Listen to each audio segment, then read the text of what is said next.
How you doing, guys? Welcome back to another episode of Words with Manny. I'm here with an inspiration of mine. If you guys went to high school with me, you already know who this is. This is Enzo Amore, aka Real1. How you doing, man? Bada boom, realest one in the room, man. I'm so blessed to be here with you, Manny. You told me a story that when you were in high school, you used to go by Enzo. Yeah. That's like the coolest shit I ever heard. I met a few people here today that really inspired me because when somebody says that they were inspired by me or something like that, well, that's what inspires me, right? You know, that's where I'm at. So blessed to you hold the mic for me right now. Me getting to do an interview with you, fans like you.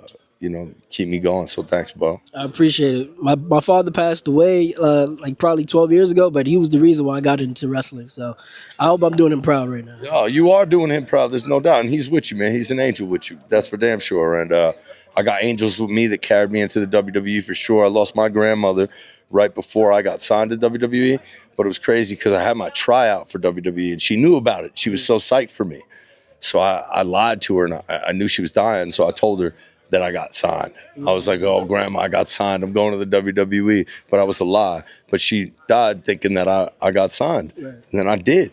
So that was, an angel that I feel like went to the other side and made it happen. Right. Like she was like, nah. And then when my grandma passed away, I have two grandmas and I'm blessed for that. And when my other grandmother passed away, that day, I got a phone call to book me in Madison Square Garden with Big Cass versus the Briscoes. So it's like, shit was taking too long, Ring of Honor. Shit was taking too long. Next thing you know, my grandma dies. I'm in the worst state I've ever been in my life, mentally. Just, she was my heart and soul. And that very day, she just went to the other side and said, God, you're taking too long. And she answered that prayer. And Joey Mercury called me and he said, we're going to do the Ring of Honor. New Japan, jump over the guardrail, fight the Briscoes, and they booked me that day. So that was a special day, man. So, man, them angels, they're real. Your dad's with you. He sees you right now. He knows you love wrestling, and you're doing it, man. You're in the business. I'm sitting here with you. You're not a fan anymore. You're in the business with me, so that's cool, man. I appreciate that. You ain't gonna make me cry here. So it's my stuff. Feel me? But speaking of the Briscoes and everything that happened at Madison Square Garden that night, how did it feel to just, I guess, work with Jay Briscoe at that time, knowing that he's no longer with us? Felt like I smoked a dozen cigarettes before I went in there. Those guys blew me up, man. They blew me the fuck up, man. Jay, Mark, I always say, in that situation, to make that thing look the way it looked, to do what we did that night, there was only a handful of people on the planet that could have pulled it off. And Jay and Mark were a few of them boys, and so were me and Cass. And I worked with plenty of people, man, in this business, and I think FTR, the Briscoes, Enzo and Cass, as far as tag teams go, doing that shit, that spot in the Garden, man, that was as real as it ever got in pro wrestling, if you ask me. And hats off to the Briscoes who wrestled a match before they did that. And I thought I was going to die when it was over. So, man, credit to them boys, bro. God bless Jay.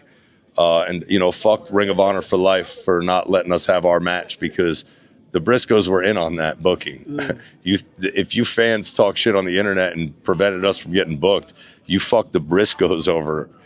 Not just Enzo and Cass, because they wanted to have that match as bad as anybody. And it sucks that we never got to have it. Maybe one day I get to tango with Mark one-on-one. Who knows what the future holds. That would be cool. Speaking of Big Cass, you and him recently just reunited on the Jericho cruise. For a lot of fans, such as myself, who saw that moment, that was very awesome. What did it mean to you to reunite with Big Cass one more time? Yeah, on a boat in the middle of the ocean, man. That was what was so cool about it. Shout out to Chris, the GOAT, for putting me on the boat. And bars. Yeah, letting that happen, man. Blessed to have seen, worse days. Those what make those days so special. So being in the ring with Cass that day, knowing what he went through, knowing I went through my own struggles, it was just really special to be out there with him and Chris, who played an integral part of our career on Monday Night Raw. A lot of run-ins with Chris, did a lot of fun work with him, and he's one of the best of all time, so it's awesome. With your music career, you obviously, I wouldn't say like I mean, you did transition from, wrestling into music, but you still are wrestling. What did it mean to you to, what inspired you actually to get into music? Well, I was a rapper before I was a wrestler, and they found me on the internet rapping. So I got signed off a YouTube video, and I never wrestled before in my life. And the WWE signed me based on my writing skills, my promo. So Best promo in the business. Come on now. well, I mean, I worked really hard at it, so I think that's like the old 10,000 hours thing or whatever it is. You get good at something, and I just think I've probably written more than any wrestler has ever written, and that's real. That's not a lie. So maybe Cena, maybe Dwayne up there, because I'm sure they've taken their writing to other implementations outside of the wrestling game. And they read a ton, I'm sure, because they get scripts handed to them. So I think a lot of it has to do with reading. A lot of it has to do with writing.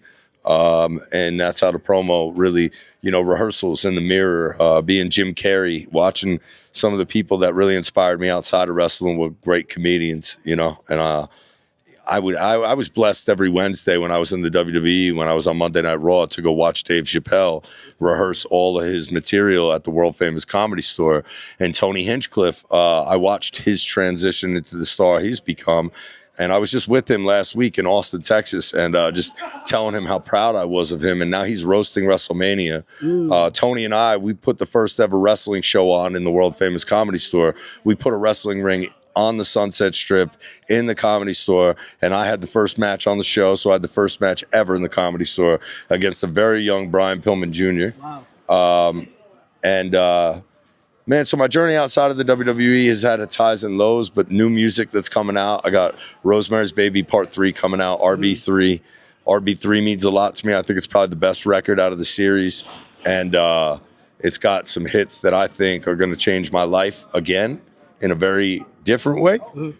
Performances going in a different route, and opportunities for me outside of pro wrestling because of wrestling. I owe it all to wrestling. I owe it all to the fans. I'm just blessed. A few more questions for you. I know you got to get going. Stone Cold Steve Austin gave you advice, DTA, don't trust anybody. What did that I would say that, what can I call it? Like, what does DTA mean coming from Stone Cold to you?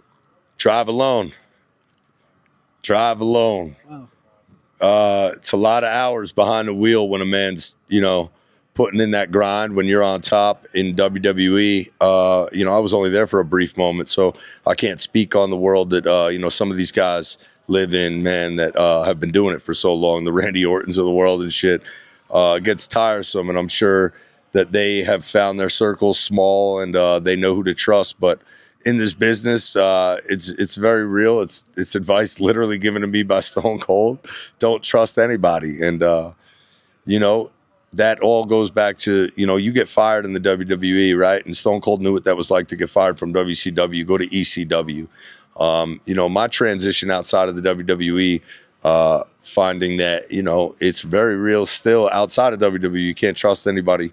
So don't let them use you, use them.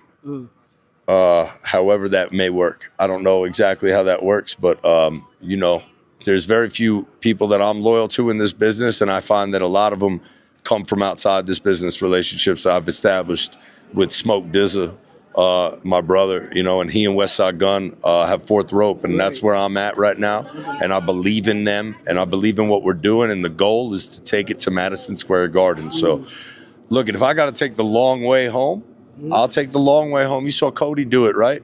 What am I up against? I'm only up against myself, man. There is no competition. I am my only competition. There's no one that I'm worried about outside of me. And so when that is the case, I would stay the fuck out of my way. It's going to get crazy. Thanks for the love, man. I appreciate it. Thank you, Enzo.